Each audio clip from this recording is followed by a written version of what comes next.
սպասել ենք այսօրվան, որպեսզի ամբողջ Հայաստանի Հանրապետության տարածքից, Հայաստանի բոլոր 10 մարզերից ընտրենք 100 լավագույն ուսանողների։ Դուք լուրջ գործ ունեք շուտով անելու մեր հայրենիքի համար, մեր այս process-ը լինելու է շարունակական, մենք միշտ օգնելու ենք մեր ուսանողներին, մենք միշտ հայտնաբերելու ենք լավագույն, տաղանդավոր մեր երիտասարդներին եւ ամեն ինչով փորձելու ենք ընտառաջենք, օգնենք այս հիմնադրամը հիմնական ուղղությունը վերցնելու ենք մշակույթին օգնել, կրթությանը օգնել,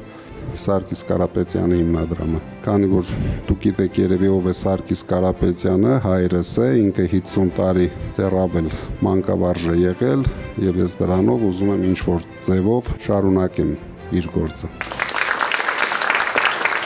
Անունները մենք կկարդանք։ Նազելի Մանուկի Հովանիսյան,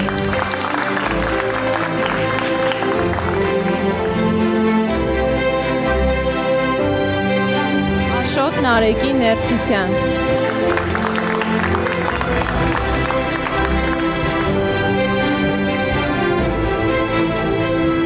Անի Վիգենի Ղազարյան, Ժորա Վարդանի Ստեփանյան,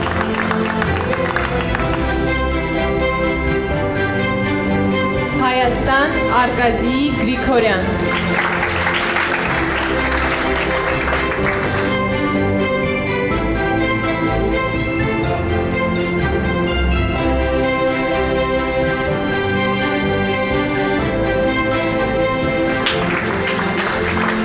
Շնորհակալություն պարոն Կարապետյան, նման հրաշալի նախաձեռնության համար։ Կցանկանամ ասել, որ այս նախաձեռնությունը ել ավելի լավ հնարավորություն է տալիս, ավելի վստահ քայլելու մեր իսկ ընտրած ուղիով։ Շատ շնորհակալություն։ Կարծում եմ բոլոր ուսանողների եւ երիտասարդների համար սա շատ մեծ ու հստակ քայլ է առաջ գնալու եւ ավելի ամուր կանգնելու մեր հայոց հողի վրա։ Այս ամեն ինչի մասին ես իմացա հենց այն ժամանակ, որ ինձ պետք էր ու լուրջ եմ ասում երկնքից ոնց որ նվեր լիներ։ Սա իրականում շատ կարևոր է առավել առաջ գնալու եւ առավել բարձր նշաձողեր դնելու լրացուցիչ մոտիվացիա է։ Սա շատ լավ հիշեցում է ու ազդակ, որ գիտելիքը միևնույն է արժևորվում է ու կարևորվում։ Շնորհակալություն։ Ուսանողը դա պետության կայուն հիմքերից մեկն է, ու երբ որ ուսանողը վստահ է, որ իրեն գնահատում են, ինքը դառնում է լավագույն հիմքը հետագա զարգացման ու պետության ամուր կայացման համար։ Չէ մտադրվում ընդունվել մագիստրատուրա, քանի որ ուսման վարձը բավականին բարձր էր, բայց երբ որ իմացա, որ դարձել եմ շահառու, անմիջապես ընդունվեց մագիստրատուրա ու սեպտեմբերից նաև ուսանելի եմ մագիստրատուրայում։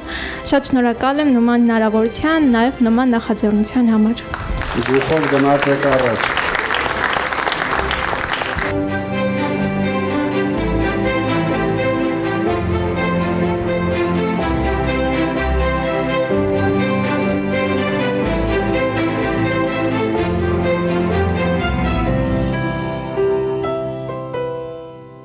Այս ծրագրից հետո մենք մշտական կապի մեջ ենք լինելու 100 լավագույն ուսանողների հետ, քանի որ մեզ համար կարևոր է իրենց տեսլականը երկրի զարգացման գործում։ Իրենց մոտիվացիոն նամակների մեջ ուսանողները ներկայացնում էին, թե ինչպես են տեսնում Հայաստանի զարգացումը եւ իրենց դերը մեր երկրի ապագայում։ Եվ այդ բոլոր մոտեցումները մենք անպայման հաշվի կառնենք եւ կօգտագործենք մեր երկրի զարգացման գործում։ Հիմնադրամի գործունեությունը բնավ քաղաքական բնույթ չի կրում, բայց մենք տեղյակ ենք, որ արդեն ուժի մեջ մտել են որոշ սահմանափակումներ թիմ ընտրությունների հետ կապված, եւ այն համայնքներում, որտեղ որ արդեն հայտարարված են թիմ ընտրությունների օրերը, այդ համայնքներից ընտրված ուսանողները այսօրվա միջոցառմանը ներկա չէին։ Հաշվի առնելով բարեգործական ոլորտի այդ արգելքը, մենք այդ ուսանողներին այսօրվա միջոցառմանը չենք հրավիրել եւ այս փուլում չենք կարող իրականացնել